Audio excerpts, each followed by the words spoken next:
If Meloni chooses to side with other populist and Eurosceptic leaders inside the European, the likes of Viktor Orban of Hungary or Prime Minister Mateusz Morawiecki of Poland, she can then certainly be a pain in the neck for Brussels. Consensus within the European Union's decision-making could become almost a nightmarish experience. For Meloni to team up with Orban and company is the nightmare that Brussels has always been dreading. Hungary is an outlier. It is a pain, but it is still an outlier.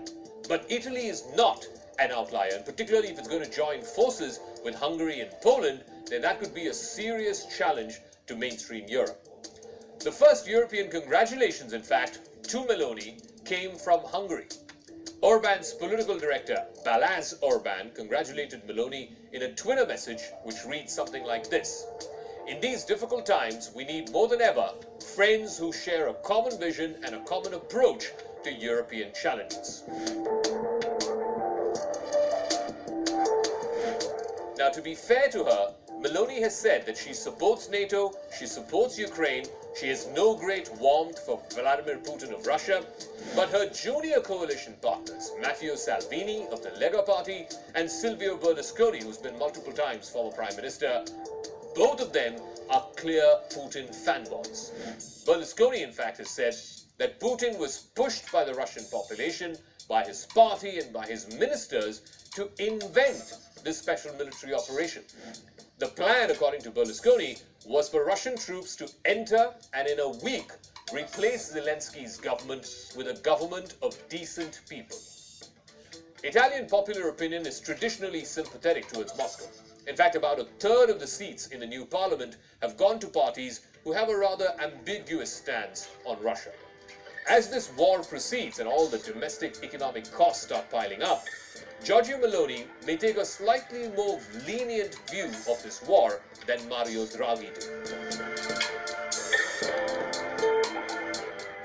Earlier this summer, in France, we saw Marine Le Pen's party, the National Rally, win over 40% of the votes for the very first time in a parliamentary election. Supporters of the far-right Swedish Democrats celebrated earlier this month after they became the country's second largest party.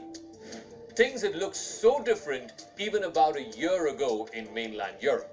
Even the victory of Olaf Scholz in Germany, a man who is slightly center-left, that was ensured by the collapse of center-right Christian Democrats who had their worst showing in history.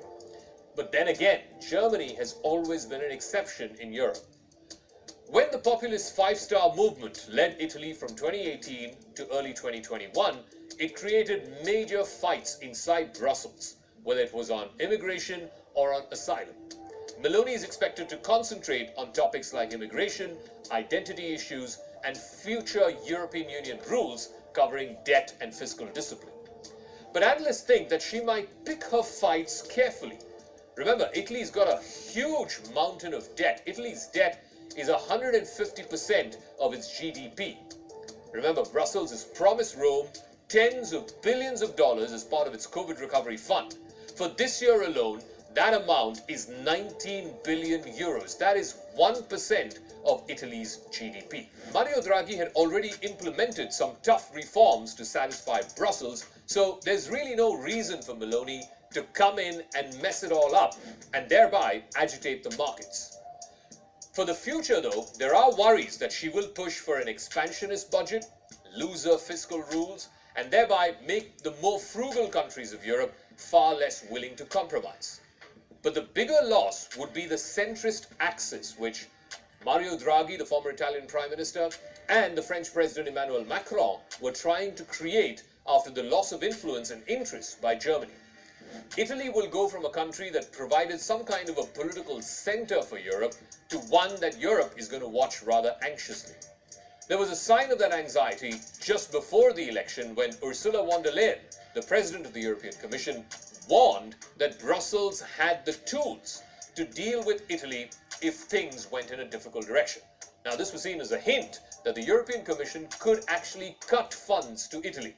But there was a total political backlash to that comment, particularly from Meloni's allies. They even saw this as an open threat. Von der Leyen was asked to respect the free, democratic and sovereign mandate of the Italian people.